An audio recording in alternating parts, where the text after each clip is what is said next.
Good afternoon, ladies and gents, and happy Friday, guys. Julian here, and I am here to bring you your Fit Tip Friday of the week. I'm very excited. Today's topic of discussion is muscle soreness and the science behind the pain. I know most of you guys, or at least majority of the audience here, has experienced some sort of muscular soreness, muscle pain right after the workout, where you feel like your legs are gonna give in, or you can't brush your teeth. Ladies can't brush your hair. I'm sure you're familiar with it. Let's talk about the actual definition of muscle soreness and what causes this. Your muscle soreness, it's a response from your body, an adaptive response to your body to the increase of physical activity or its duration or its intensity. Basically, what happens here is muscle soreness is going to set in after you have pushed that muscle fiber, after you have maybe stretched or put enough pressure on that muscle fiber beyond what it's accustomed. And with that being said, that's why everyone is eligible for muscle soreness. It doesn't matter how long you've been in a sport. It doesn't matter how long you've been in a weight room. From my own personal experience, I have been in the weight room since I can remember, maybe middle school days when I was 13, 14 years old. Played football growing up and then did bodybuilding. So weights have always been a staple in my workouts. And there is not a week that goes by, at least I want to say, where I experience a day, two, or maybe sometimes every single day of the week where I experience major muscle soreness. And that's because I personally aim at pushing myself beyond my own boundaries. This is what's going to happen, guys. But on a physiological level, what happens inside is with muscle soreness, we have two different types of muscle soreness. The first type of muscle soreness is acute muscle soreness, which is it sets in shortly after the workout, or even during the workout if you're doing a very heavy training session, if you are putting your body under a lot of stress. This is going to be that burning sensation. It's a burning sensation. It's not as painful, and your body's going to be able to recover quite shortly after your workout. This shouldn't last too long.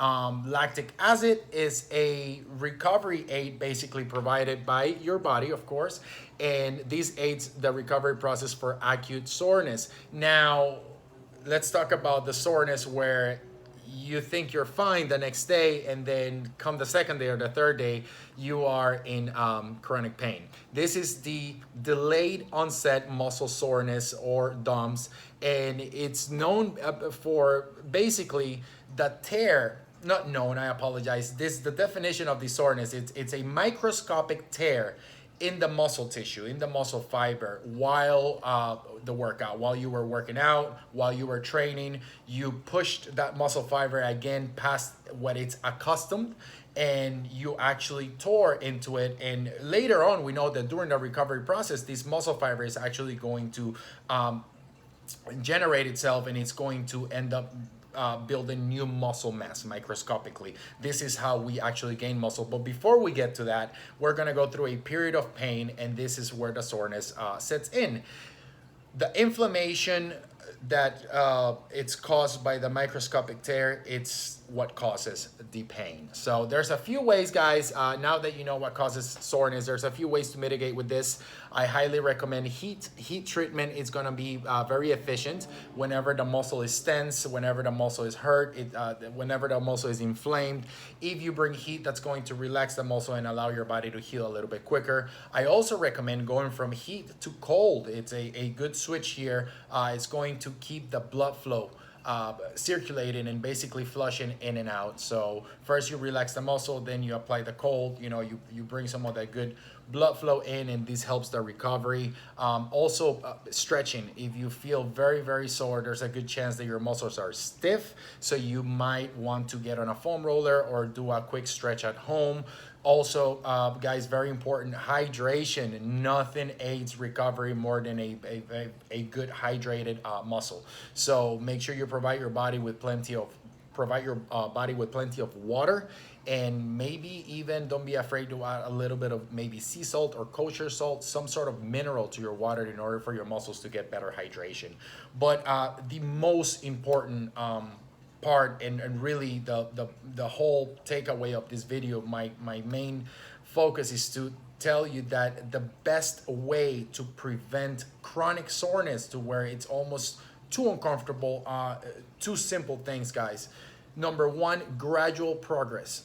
If your body's giving you a sign by, manifesting pain for 3, 4, 5 days, that simply means that you went up too quick. You increased your intensity, your duration of your workouts, the duration of your workouts. You increased something, and you took a big step forward, which it should be baby steps. This is a marathon, not a sprint. And I know everyone in here, especially with the rock team, can relate to that. So make sure you do your progress very gradual. Make sure you add, if you're doing weightlifting, make sure that you increase by 5% at the time out of your maximum repetition. We can talk about that on another occasion. That's a great subject.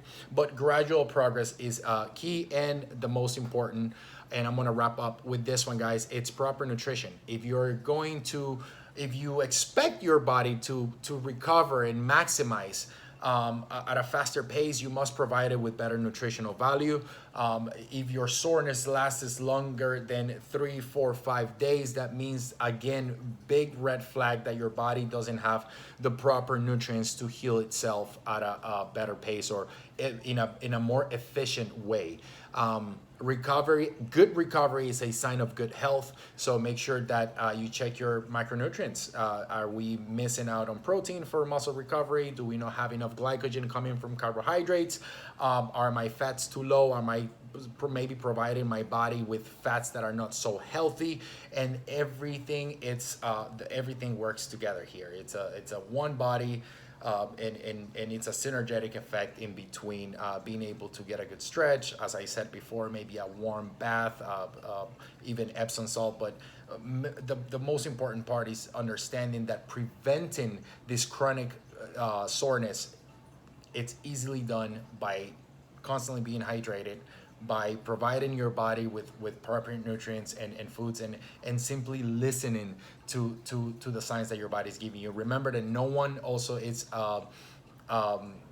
non-eligible for muscle soreness. So regardless of your fitness level, when your body's sore, it's an adaptive response to the increase of physical activity.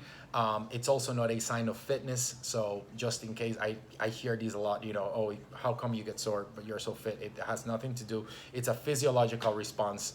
And I'm gonna wrap up with that, guys. I hope you guys have an amazing weekend. Thank you for tuning in. Stay tuned for some more great content coming up, guys. I'll see my Rock Team audience next Friday. Any comments, suggestions for future topics of discussion, please feel free to comment below. And we'll see you next time, guys. Have an amazing weekend.